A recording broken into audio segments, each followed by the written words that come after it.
Cell phones were supposed to make our lives easier, but for many of us, they feel less like gadgets and more like literal extensions of our bodies.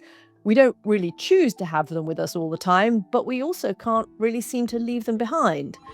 But a few months ago, I saw a post from the influencer Cat Goetze, who made what she called the physical phone. She hooked an old landline up to Bluetooth so she could use her cell phone contacts but conduct a call on her landline. Within 72 hours, more than 1,000 people reached out to her trying to buy one. I wanted to have Kat on the show, not just to talk about this online craze she's now turned into a successful business, but to explore what it says about modern life that so many of us are so eager to wind the clock back to an earlier era of technology.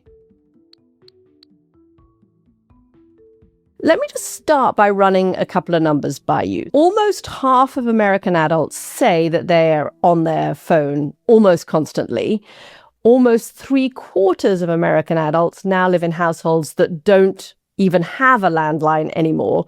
And yet here we are, Gen Z, trying to recreate what their parents and their grandparents lived with all of their lives. So what made you do it? What made you get the idea that there was a demand for something that was physical and more analog? Yeah. So the first physical phone I just built for myself. I've been on a journey to spend less time on my own smartphone for almost 7 years now. Basically, for me, it started right around COVID, where I remember having this very distinct moment where I was going for a walk, as we all were during that time, and I saw a beautiful flower, and I took a picture of it on my smartphone, thinking I'd post it to Instagram. And I noticed that the colors on my phone were more beautiful than the colors in real life. They were more vibrant and more saturated. And I thought, okay, that's a problem. Like, how is the 2D representation of this beautiful piece of nature actually more visually heightened to me than the actual thing itself? And it was the way that I felt like I couldn't even go for a walk without feeling like I needed to capture something. It's as if I didn't take a picture of the flower, then I didn't actually exist. See it. Yeah. Right, exactly. The pics in it didn't happen meme. So yeah, that's exactly right. And I thought, it didn't always used to be this way. Like I grew up with a landline phone. I remember what it was like to call your best friend and ask for a sleepover or try to kick your brother off the line because you were both trying to make a call at the same time. And I think for a lot of us, it's, those were simpler times, and it's easy to look back on the past and be nostalgic and let's, not kid ourselves. There are obviously a lot of things that are much better today than they were back then. But I think that that's something that we can all collectively say was better about the past, is that we weren't spending 8 to 10 hours a day staring into a screen.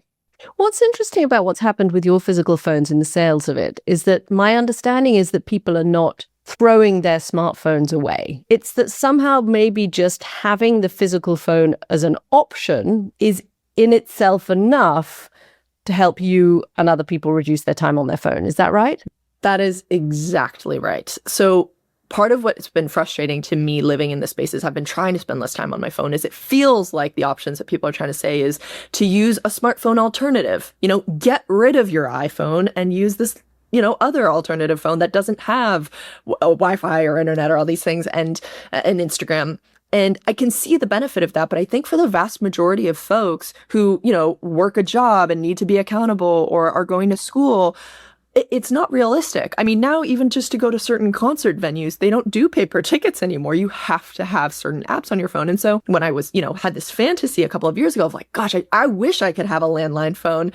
I looked up and I realized you need a whole other phone number.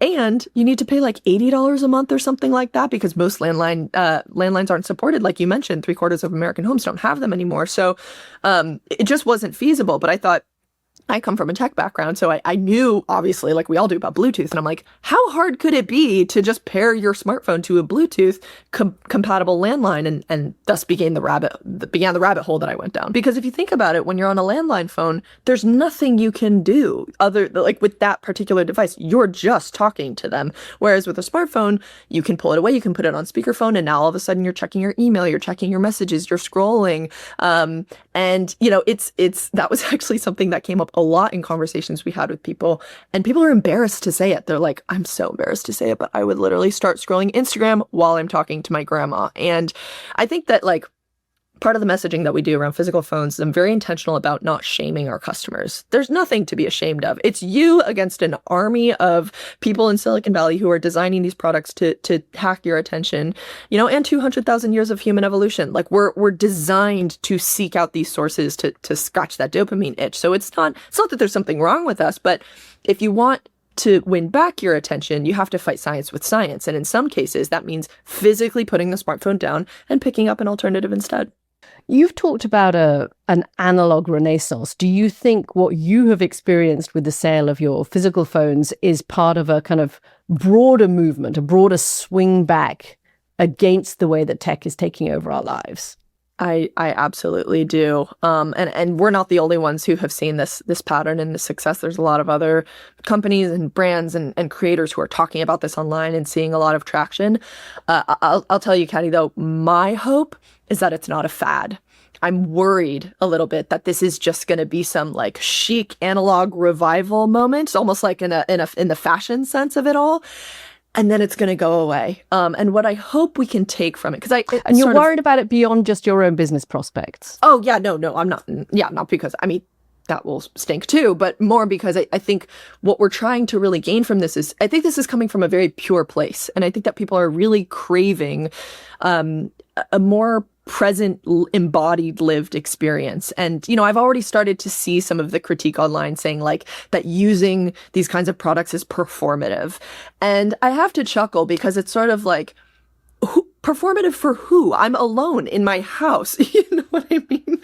I think what you have tapped into is this feeling of overwhelmedness that we feel. And I don't think it's just older people who've had to make the transition. It's younger people who've always grown up with smartphones. I'm seeing it of people of all generations who are feeling the same frustration that they're not as focused on something as simple as a conversation with a friend. Do you see us saying, okay, we have to take back control of our own attention span, and we have to be able to handle this world, because otherwise we're never going to write a poem again. We're never going to have a phone call that's uninterrupted again. We're never going to listen to a piece of music from end to end again. It's just not going to happen because we don't have the brain space for it.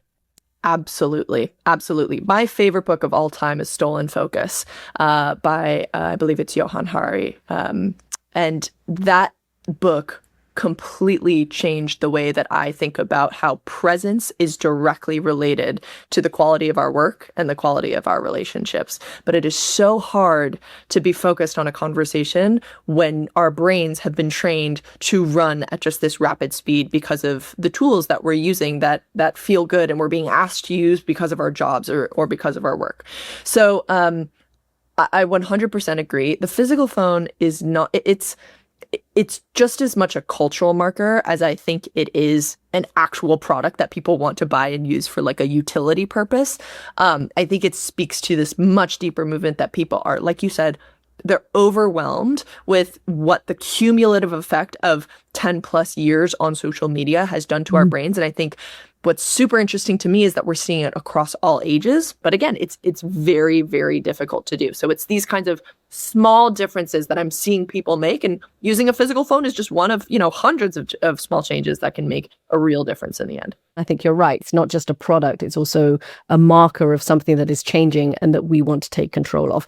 Cat Goetze, thank you so much for joining the conversation. Thank you for having me.